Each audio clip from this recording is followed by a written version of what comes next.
lost from agricultural fields becomes soil out of place. In other words, dirt. If Earth had come with an operating manual, the first chapter might be titled something like How to Protect Soil, Mother of All Life. It would portray soil as the dynamic interface between geology and biology, the bridge between the dead world of rock and the bustling realm of life. When I considered the history of agriculture through a geological lens, I saw a boomerang effect.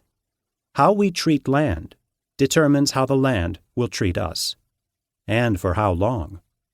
I also saw that we can avoid the common fate of ancient societies as long as we do not repeat their grand folly of stripping off fertile topsoil at an unsustainable rate. Unfortunately, that is exactly what we are doing, only this time on a global scale.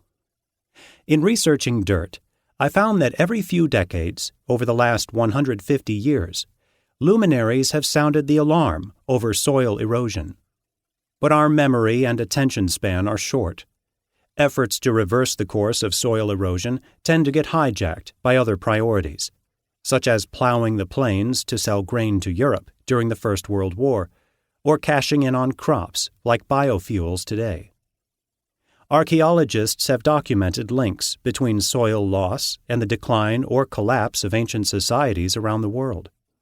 In the literature of environmental history, one often finds the argument that deforestation caused the soil erosion that plagued past civilizations. But having cut my geomorphological teeth studying erosion in the steep, soil-mantled timberlands of the Pacific Northwest, I knew that such extensive, dramatic soil loss required not just clearing a forest, but keeping vegetation from coming back, and that this was actually pretty hard to do. I started to suspect that agriculture was the real culprit in long-term soil loss. Here lay a fundamental conundrum. Did the agricultural practices that fueled the rise, growth, and expansion of civilizations also sow the seeds of societal decline through long-term soil degradation and loss? Historians rightly maintain that every civilization has a unique story, with multiple factors influencing its rise and fall.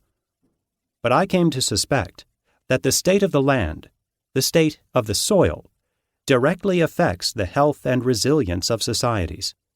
In this view, individual droughts, wars, and economic disruptions or dislocations may serve as the triggers for societal collapse, but the state of the land loads the gun. In other words, soil degradation and erosion help explain why particular events or circumstances take down societies. Of course, geography matters, but this is not to say that geography is destiny. Far from it. What matters as much, if not more, is how people treat the land through their cultural, economic, and social systems. As I became convinced that agriculture caused damaging soil erosion time and again in the past, I wanted to assess how great a problem it remains today. There were no scientists measuring rates of soil erosion in the fields of ancient Greece or Rome, but we have such data now to address whether agricultural soil loss is a reasonable hypothesis for limiting the lifespans of civilizations. So I parked in the University of Washington's library for several weeks and gathered up all the data I could on modern rates of soil erosion from agricultural fields and long-term rates of erosion from landscapes around the world. I discovered that the world's farmlands erode as much as the high Himalaya. Think about it. It's quite a trick to make flat-as-pancake land behave like the highest mountains in the world. We don't tend to farm steep terrain, but we've managed to transform Iowa and Kansas into places that erode like Nepal. That can't go on forever.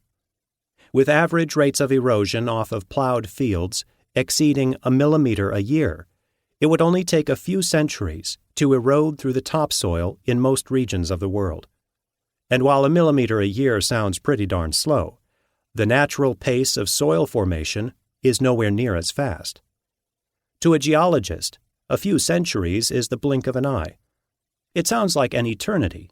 To a politician running for re-election, a corporate executive obsessed with next quarter's profits, or a subsistence farmer.